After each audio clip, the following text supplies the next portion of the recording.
স্ত্রীকে হত্যার পর দেহ টয়লেটের ট্যাঙ্কে লুকিয়ে রাখলেন পাষণ্ড এক স্বামী। কি করে পারলেন নিজের জীবনসঙ্গীর সাথে এমন নির্মম আচরণ করতে, এই প্রশ্নই ঘুরপাক খাচ্ছে স্থানীয়দের মনে।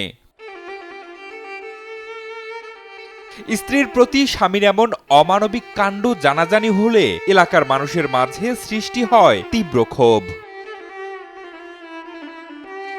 নিহতের স্বজনরা জানান, স্বামী মিজানুর রহমান মাদক সেবন করে তার স্ত্রী নাসিমা বেগমকে নিয়মিত নির্যাতন করতেন। গত 10 মার্চ তাদের মধ্যে আবারও দ্বন্দ্ব বাঁধলে এক পর্যায়ে 3 সন্তানের জননী নাসিমা বেগমকে নির্মমভাবে হত্যা করে নেশাগ্রস্ত মিজানুর রহমান। পরে ঘটনা ধামাচাপা দিতে ওই রাতেই মরদেহটি বাড়ির টয়লেটের ট্যাঙ্কের ভিতরে ফেলে দেন এবং হাউজের মুখ বস্তা দিয়ে ঢেকে দেন পাষণ্ড স্বামী মিজানুর রহমান। যে মারছে সে নাকি মাদকাগ্রস্ত, সে নাকি সংসারে সে মহিলাকে ঠিক মতো খাবার দিত না, মাঝে মাঝে তার সংসারে অশান্তি লেগেই থাকতো। এবং এই রমজান মাসে তাকে যে নির্বিচারে অমানবিকভাবে করা হলো, হত্যা করা হলো।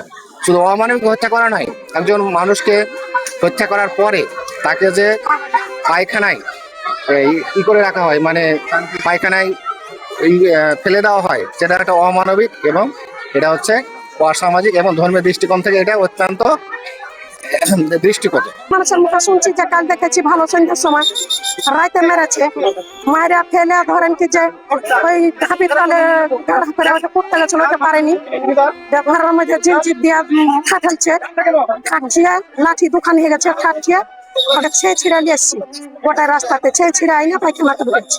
এই যে দুর্ঘটনা ঘটলো, যে মৃত্যুবরণ হলো, তাকে যে হস্তান্তর করে মেরে ফেলেছে, পায়খানাতে ফেলা গেল, ওর জন্য জানে এই দুনিয়া থেকে ওকে না খাই ভালো, ফাঁসি চাই। এই দুনিয়ার ফাঁসি ওকে না দিলে এই মানুষ জনগণ আর অন্য স্বামী জানে বুঝতে পারে ওর ওকে ফাঁসি দরকার। বর্বর এই ঘটনায় পুরো এলাকায় বইছে শোকের মাতম।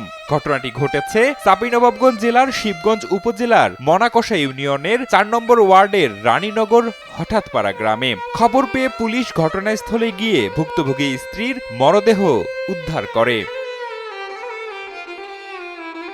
এদিকে অভিযুক্ত পাষণ্ড স্বামী মিজানুর রহমানকে আটক করে পুলিশে দিয়েছে গ্রামবাসী।